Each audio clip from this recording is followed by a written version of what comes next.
Henry Adams said, "I believe silence to be the only sensible form of expression." Has nothing surprised you in any way you didn't anticipate?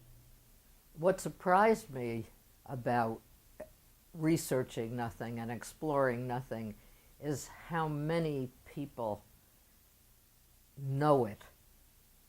That even though you can't see it and you can't visualize it and you can't express it in logical, consistent physical terms, how many people know this experience. If nothing else, it proves how many different ways of knowing there are, not just the reasonable and the logical and the physical way of knowing, something you can prove.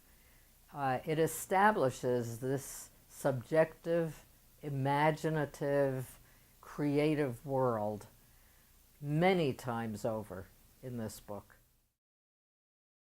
Has writing this book on nothing been a personal journey for you?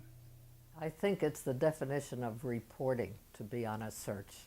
I think that's what the journalist does, and one of the attractions of our field is to always need to learn and grow.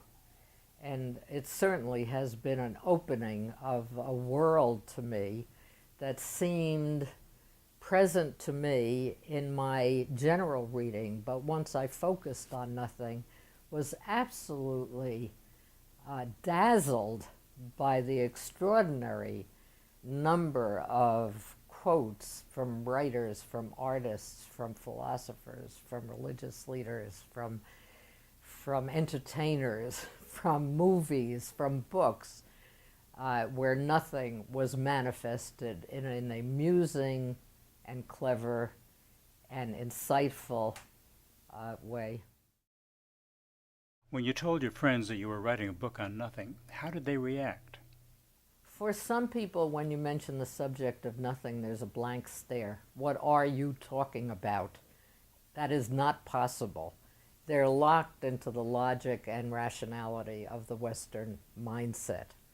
And for others, it's the opening of a door to their own experience, a door to creativity, a door to faith.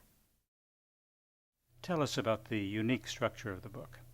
In looking at the raw material of all these quotes, it appeared to me that nothing was much larger than I had conceived it at the beginning. I did know that it existed in Eastern philosophy and religion, but in Western thought, it just bubbled up like a spring out of so many writings and so many writers.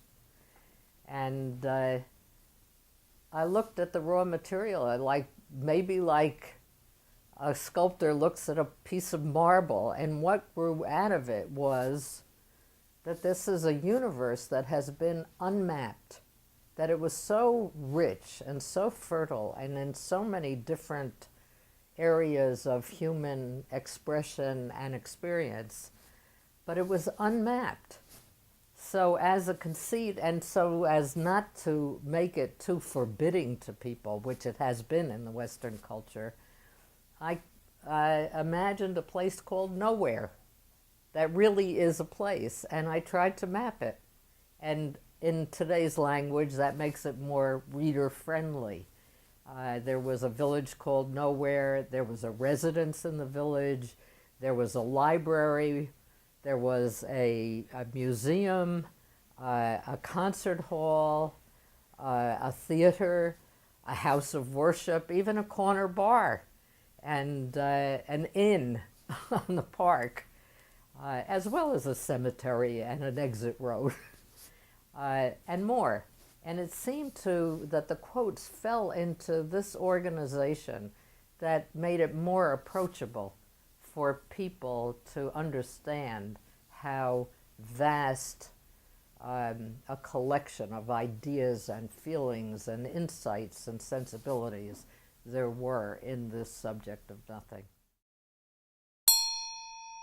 John Cage, the modern composer, said, "Something and nothing are not opposed to each other, but need each other to keep on going."